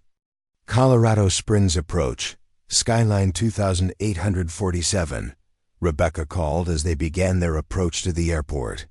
"We're a Boeing 777 with 156 souls on board, single engine and partial hydraulic failure.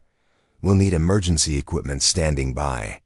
Skyline 2847, Colorado Springs approach, understand emergency equipment is rolling. Runway 35 left is available. Winds 320 at 12 knots. You're cleared for the ILS approach. The approach to Colorado Springs would be one of the most challenging Rebecca had ever attempted. With limited hydraulic assistance, the flight controls required significantly more physical force to operate. The aircraft's responses were delayed and unpredictable, requiring constant adjustment and anticipation. "David, I need you to help me with the controls," Rebecca said as they configured the aircraft for landing. "The control forces are heavier than normal, and I'll need assistance if we lose more hydraulic power." "Ready to assist, Captain." "What do you need me to do?" "Monitor the hydraulic systems and call out any further degradation. If I call for help with the controls, grab the yoke and help me apply pressure. We can't afford to lose control authority during the landing." As Flight 2847 descended through 10,000 feet, Rebecca made the decision that would define her career.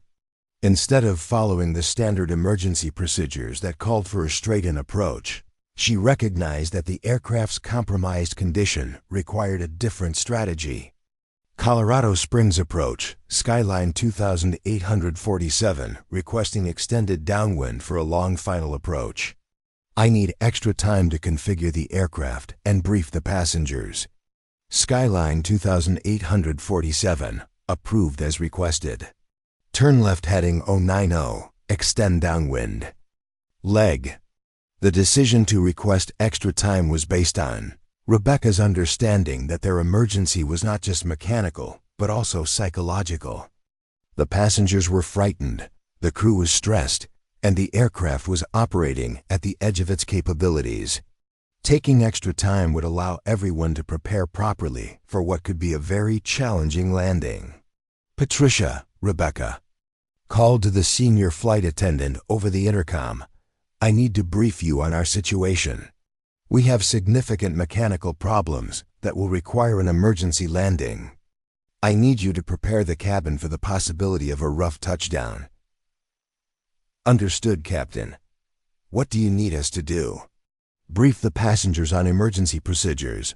Ensure all carry-on items are properly stowed and prepare for a possible evacuation. We should be fine, but I want everyone ready just in case." The cabin preparation took 15 minutes, during which Rebecca and Park worked systematically through every emergency checklist that applied to their situation. They calculated fuel remaining, reviewed emergency evacuation procedures, and discussed contingency plans for various scenarios. "Captain," Park said as they prepared for the final approach, "I have to ask, are you sure about this approach? We could request vectors to Denver International. They have longer runways and better emergency facilities." Rebecca considered the suggestion. Denver International was indeed better equipped to handle their emergency, but it was also 40 miles further away, which meant more time flying an aircraft that was becoming increasingly difficult to control. "Negative, David. Every minute we stay airborne increases the risk of additional system failures. Colorado Springs has adequate facilities, and I'd rather land sooner rather than later." It was a command decision that demonstrated Rebecca's confidence in her own abilities and her understanding of risk management. She was choosing to land at a less ideal airport because she believed it was safer than continuing to fly a compromised aircraft. Skyline 2847, Colorado Springs Tower. You're cleared to land runway 35 left. Emergency equipment is in position. The final approach was a testament to Rebecca's skill and experience. With limited hydraulic assist, the aircraft required constant input to maintain proper flight path and airspeed. The crosswind conditions added another layer of complexity, requiring precise rudder inputs to maintain directional control. "Airspeed 165 on glide path," Park called out, monitoring the instruments while Rebecca flew the aircraft. "Hydraulic.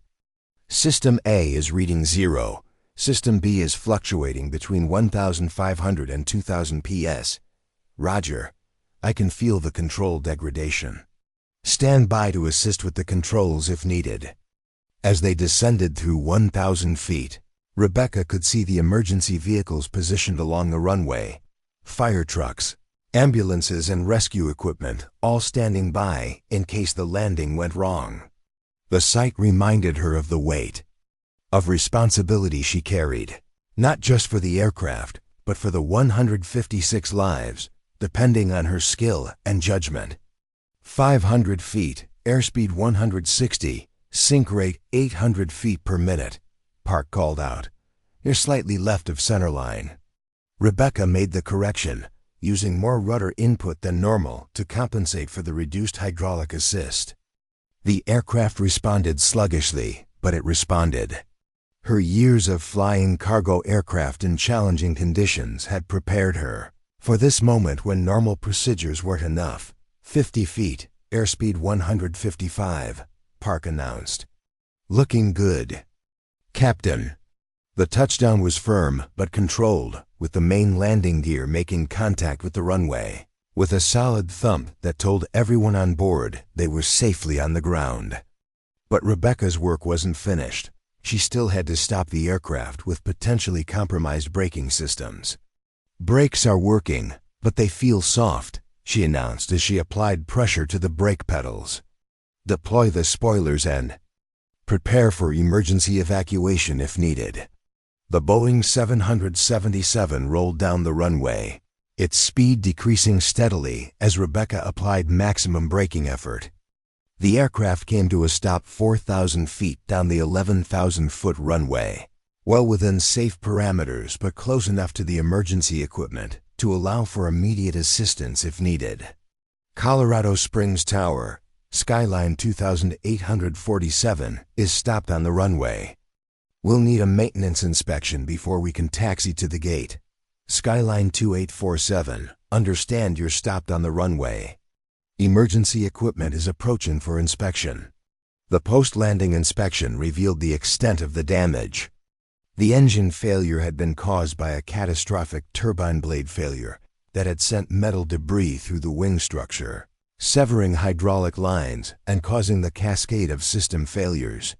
It was exactly the kind of compound emergency that aviation safety experts used as examples of how multiple failures could create life-threatening situations. "Captain Chun," said Colorado Springs Fire Chief Mike Sullivan as he climbed into the cockpit, "I've been doing this for 25 years, and I've never seen a smoother emergency landing with this level of system damage. How did you know to request the extended approach?"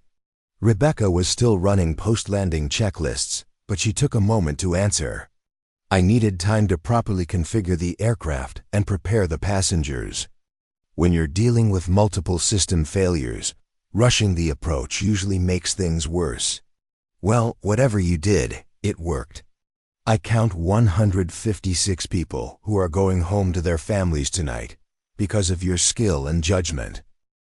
As the passengers deplaned, many of them stopped to thank Rebecca and her crew for their professional handling of the emergency. One passenger, a frequent flyer who had immediately recognized the severity of the situation, approached Rebecca in the jetway. "Captain, I've been flying for 30 years, and I've never experienced anything like that. The way you handled that emergency was incredible. Where did you learn to fly like that?" Rebecca smiled, thinking of all the people who had told her she wasn't qualified to be a pilot. "I learned by never giving up, even when people said I couldn't do it." The passenger nodded respectfully. "Well, you can fly me anywhere, anytime. Thank you for getting us home safely." As Rebecca completed the required paperwork and debriefing with Federal Aviation Administration investigators, she reflected on the 43 minutes that had changed everything. She had faced her first major emergency as an airline captain, and she had proven that her unconventional background was not a liability, but an asset. The technical knowledge that had once made her Maintenance Mary had allowed her to quickly diagnose the cascade of system failures and develop an appropriate response. Her experience flying cargo aircraft in challenging conditions had prepared her for the physical demands of controlling a compromised aircraft. Her years of building confidence and command presence had given her the authority to make difficult decisions under pressure, but most importantly, she had proven to herself that she belonged in the captain's seat. The frightened young woman who had been dismissed and humiliated 5 years earlier was gone, replaced by a skilled professional who had earned her place through competence, determination, and the kind of courage that couldn't be taught in any training program. Flight 2847 had been more than just an emergency landing. It had been Rebecca's final examination, and she had passed with distinction. The Federal Aviation Administration investigation took 3 weeks to complete, during which Rebecca found herself at the center of unprecedented attention in the aviation industry. The emergency landing of Flight 2847 had been captured by airport security cameras and witnessed by hundreds of people, creating a narrative that spread rapidly through professional aviation circles and mainstream media alike. Rebecca returned to Denver on a Thursday morning, expecting to slip quietly back into her routine at Skyline Aviation. Instead, she found herself summoned to Director of Flight Operations Robert Mitchell's office, where an unexpected gathering awaited her. The conference room was filled with the airline's senior leadership, including CEO Sandra Morrison, Chief Pilot Patricia Hayes, and several members of the board of directors. At the far end of the table sat Captain Marcus Hoffman, his usual swagger replaced by an expression Rebecca had never seen before, something that might have been respect, or perhaps recognition of a fundamental miscalculation. "Captain Chun," CEO Morrison began, rising from her chair, "please have a seat. We wanted to personally thank you for your exceptional handling of the Flight 2847 emergency. Your actions saved 156 lives and prevented what could have been a catastrophic loss for our airline." Rebecca settled into the offered chair, her mind still processing the formal nature of the gathering. Thank you, ma'am. I was just doing my job. No, interrupted Chief Pilot Hayes. You are doing much more than your job. The FAA investigation concluded that your decision-making during the emergency was textbook perfect. Your choice to land at Colorado Springs rather than continuing to Denver, your systematic approach to the cascade of system failures, and your crew resource management were all cited as examples of exemplary airmanship. Director Mitchell leaned forward, his expression serious. Captain, I want to address something directly. When we hired you, there were concerns expressed by some of our senior staff about your unconventional background. Some questioned whether your transition from maintenance to the cockpit represented a publicity stunt rather than a legitimate career progression. Rebecca felt the familiar tension in her shoulders, the defensive posture that had become second nature during her years of fighting for recognition. But Mitchell continued before she could respond. The events of 3 weeks ago have decisively answered those questions. Your mechanical background wasn't a liability.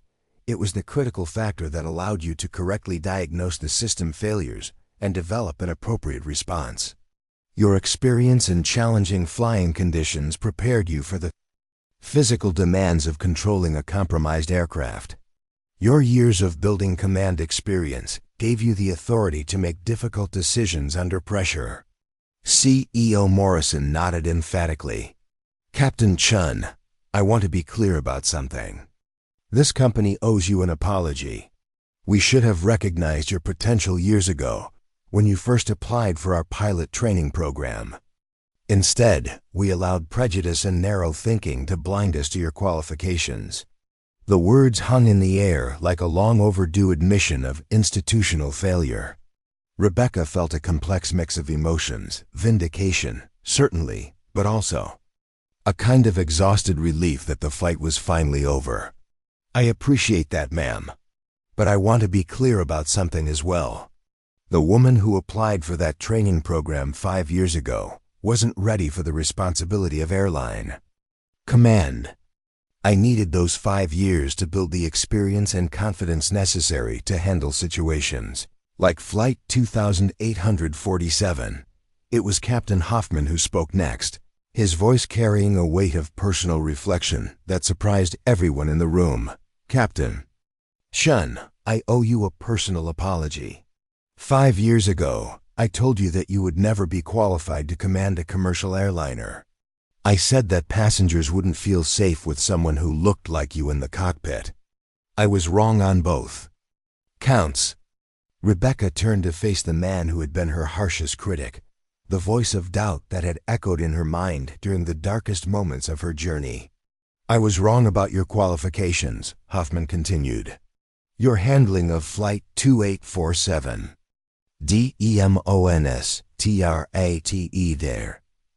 Airmanship and judgment that I've rarely seen in 30 years of flying.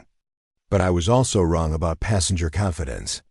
I've spoken with dozens of passengers from that flight, and to a person, they credit you with saving their lives. They don't care about your background or your gender. They care about your competence and your commitment to their safety. He paused, clearly struggling with the magnitude of his admission. I let my personal prejudices override my professional judgment. I saw you as a symbol of change that I wasn't ready to accept, rather than as a qualified pilot who deserved the same respect I would give to any other professional. Rebecca had imagined this moment countless times over the past 5 years. The vindication, the apology, the acknowledgement that she had been right all along. But now that it was happening, she felt only a quiet satisfaction and a desire to move forward rather than dwell on past wrongs. Captain Hoffman, I appreciate your honesty. But I want you to understand something. I didn't become a pilot to prove you wrong. I became a pilot because I love flying, because I'm good at it, and because I believe I can make a positive contribution to aviation safety. You've already made that contribution, Chief Pilot Hayes interjected. The FAA is using your emergency response as a case study in their training programs. Flight schools are incorporating your decision-making process into their curriculum. You've literally changed how the industry approaches compound emergencies." CEO Morrison stood, signaling the formal conclusion of the meeting. "Captain Chun, I want to discuss your future with Skyline Aviation.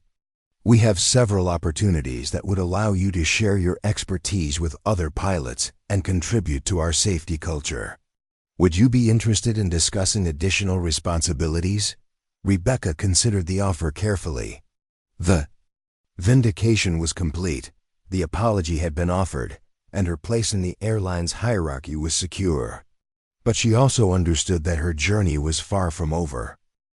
"I'm interested in any opportunity to contribute to aviation safety, ma'am. But I also want to continue flying. The cockpit is where I belong, and I'm not ready to give that up for a desk job." "Understood. What we're proposing is a dual role. You would continue flying as a line captain, but you would also serve as our chief safety officer, responsible for developing training programs and safety protocols based on your unique background and experience." The offer was everything. Rebecca had worked toward recognition, responsibility, and the opportunity to influence the next generation of pilots. But more than that, it was acknowledgement that her unconventional background was not just accepted, but valued. "I'm honored by the offer, ma'am. I accept." As the meeting concluded and the executives filed out, Captain Hoffman lingered, clearly wanting to speak privately with Rebecca. "Captain Chun, there's something else I need to say. Over the past 3 weeks, I've been reflecting on my career and the attitudes I've carried throughout it. I've realized that I've been part of a system that has kept talented people like you from reaching their potential." Rebecca waited, sensing that he had more to say. "I've decided to volunteer for our Diversity and Inclusion Committee. I want to use my experience and my position to help identify and mentor pilots from non-traditional backgrounds. I can't undo the damage I may have caused in the past, but I can try to prevent it from happening in the future." "That's unexpected, Captain. What changed your mind?" Hoffman smiled ruefully.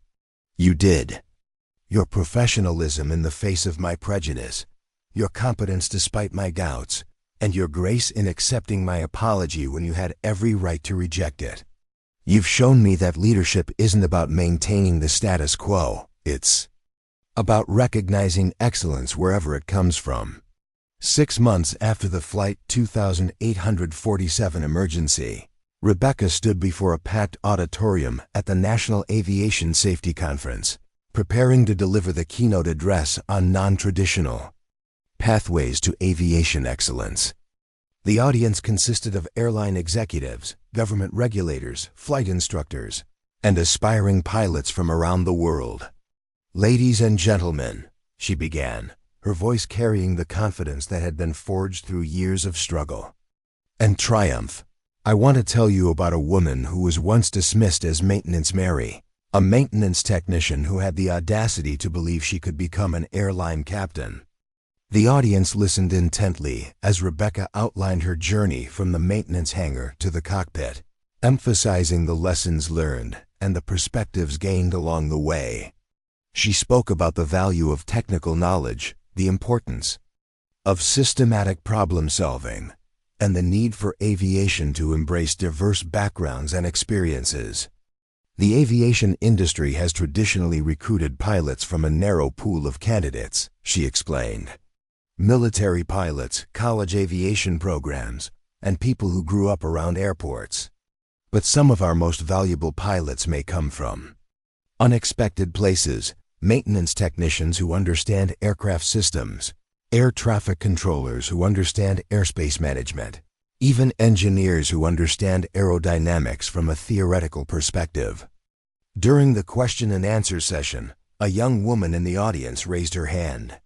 "Captain Chun, I'm a maintenance technician at a regional airline, and I've been taking flying lessons on my own time. My supervisors tell me I should focus on my current job and stop pursuing unrealistic dreams. What advice would you give to someone in my situation?" Rebecca felt a surge of recognition and empathy. The question could have come from her own mouth 5 years earlier. "First, I would tell you that your dreams are not unrealistic. Your maintenance background gives you knowledge and skills that most pilots never develop. Second, I would tell you to be patient and systematic in building your qualifications. Don't let anyone convince you that you're not qualified. Instead, become so qualified that they can't ignore you. She paused, making direct eye contact with the young woman. And finally, I would tell you that the aviation industry needs people like you. We need pilots who understand how aircraft work, who can think creatively under pressure, and who bring fresh perspectives to old problems. Your background isn't a limitation, it's an asset. The response was immediate and overwhelming. The young woman's face lit up with hope and determination, and Rebecca could see similar expressions throughout the audience. She had become more than just a successful pilot. She had become a symbol of possibility for people who had been told they didn't belong in aviation. After the conference, Rebecca was approached by Dr. Angela Foster, Dean of the Aeronautical Sciences program at a major university. Captain Chun, I wanted to discuss an opportunity with you. We're developing a new program designed to help non-traditional candidates transition into aviation careers. We're calling it the Alternative Pathways to Aviation program, and we'd like you to serve as our program director. Rebecca listened as Dr. Foster outlined the program's goals, identifying talented individuals from maintenance, air traffic control, and other aviation-related fields, providing them with the training and support necessary to become pilots, and changing the industry's perception of what a pilot should look like. The program would be part-time, allowing you to continue your flying career while helping to develop the next generation of aviation professionals. We believe your story and your expertise would be invaluable in attracting and mentoring students who might otherwise never consider aviation as a career. It was an opportunity to create systemic change, to ensure that future maintenance Marys wouldn't face the same barriers and prejudices that had nearly derailed her own career. I'm very interested, Dr. Foster. When would you like to begin? 3 months later, Rebecca found herself in a familiar setting, a maintenance hangar, but this time at the university's flight training facility. She was addressing the first class of the Alternative Pathways program, a diverse group of 15 students ranging in age from 25 to 45. Welcome to Alternative Pathways, she began, looking out at faces that reflected her own journey, mechanics, controllers, engineers, and dispatchers who had decided to pursue their dreams of flying. I know some of you have been told that you're starting too late, that you don't have the right background, or that you don't fit the traditional pilot profile. She smiled, remembering her own doubts and fears. I want you to know that those voices are wrong. Your diverse backgrounds aren't limitations, they're strengths. The aviation industry needs people who understand aircraft systems, who can think systematically under pressure, and who bring fresh perspectives to complex problems. One of the students, a former air traffic controller named James Mitchell, raised his hand. Captain Chun, how do we deal with the skepticism we're going to face? I've already had instructors question whether I'm serious about becoming a pilot. Rebecca nodded, understanding the challenge. You deal with skepticism by being undeniably competent. You study harder, fly better, and perform at a higher level than anyone expects. You don't just meet the standards, you exceed them. And you remember that every time someone doubts you, you're proving them wrong just by being here. The program was an immediate success. The students brought unique perspectives and skills that enriched the entire flight training environment. Maintenance technicians understood aircraft systems at a level that impressed their instructors. Air traffic controllers had situational awareness that made them natural pilots. Engineers approached flight planning with systematic precision that eliminated common errors. But perhaps more importantly, the program was changing the culture of aviation education. Other flight schools began developing similar programs, and airlines started actively recruiting from non-traditional backgrounds. Rebecca's influence extended beyond the classroom. As Skyline Aviation's chief safety officer, she had implemented new training protocols that incorporated her emergency response experience. Pilots throughout the airline were learning to think more systematically about compound emergencies, to consider multiple failure scenarios, and to draw on diverse knowledge bases when developing solutions. The transformation was particularly evident in the company's approach to hiring and promotion. Skyline Aviation had become known as an industry leader in diversity and inclusion, actively recruiting pilots from maintenance, air traffic control, and other aviation-related fields. Captain Marcus Hoffman, true to his word, had become one of the program's most effective advocates. His conversion from skeptic to supporter had been complete, and his influence with other traditional pilots had helped change attitudes throughout the industry. "You know," he said to Rebecca during one of their regular safety meetings, "I've been thinking about something. 5 years ago, I told you that passengers wanted to see someone who looked like a pilot in the cockpit. I was wrong about that, but I was right about one thing. Passengers do want to see competence and professionalism." "And what have you learned about competence and professionalism?" Huffman smiled. "That they come in many different packages. Some of the best pilots I've worked with over the past year have come from your program. They understand aircraft systems better than pilots with twice their experience, and they approach problems with a systematic precision that makes them incredibly safe." Rebecca felt a deep satisfaction at his words. The transformation wasn't just personal, it was institutional. The aviation industry was slowly but surely changing, becoming more inclusive and more open to diverse perspectives. But perhaps the most meaningful recognition came from an unexpected source. Rebecca received a letter from Linda Martinez, the daughter of Tony Martinez, the mechanic who had first called her Maintenance Mary. "Dear Captain Chun," the letter read, "my father told me about your career and what you've accomplished. I'm currently a sophomore in college studying mechanical engineering, and I've been thinking about becoming a pilot. My father says that if you could make the transition from maintenance to the cockpit, then anything is possible.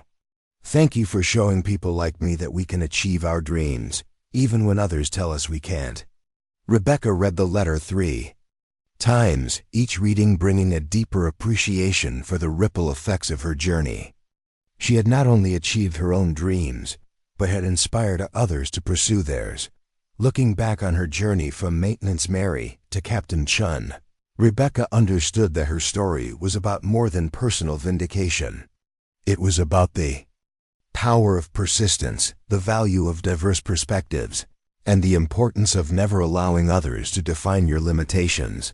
The frightened young woman, who had walked out of Skyline Aviation 5 years earlier, had been transformed into a leader who was changing the aviation industry. The dreams that had once seemed impossible were now reality, and the future held unlimited possibilities. As she prepared for her next flight, a routine trip to Los Angeles that would have been unimaginable 5 years earlier, Rebecca reflected on the journey that had brought her full circle. She was no longer fighting for recognition or respect. She was no longer Maintenance Mary trying to prove herself worthy of the cockpit. She was Captain Rebecca Chun, Chief Safety Officer, Program Director, and mentor to the next generation of aviation professionals. She was exactly where she belonged, doing exactly what she was meant to do. The transformation was complete, but the journey was just beginning. There were more barriers to break, more dreams to inspire, and more lives to change. And Rebecca Chun was ready for all of it. The woman who had once been dismissed as Maintenance Mary had become the pilot who saved 156 lives and changed an industry. Her legacy would not be measured in flight hours or awards, but in the countless others who would follow in her footsteps, pursuing their own dreams with the knowledge that anything was possible. The sky was no longer the limit. It was just the beginning. Up next, you've got 2 more standout stories right on your screen. If this one hits the mark, you won't want to pass these up. Just click and check them out. And don't forget to subscribe and turn on the notification bell so you don't miss any upload from us.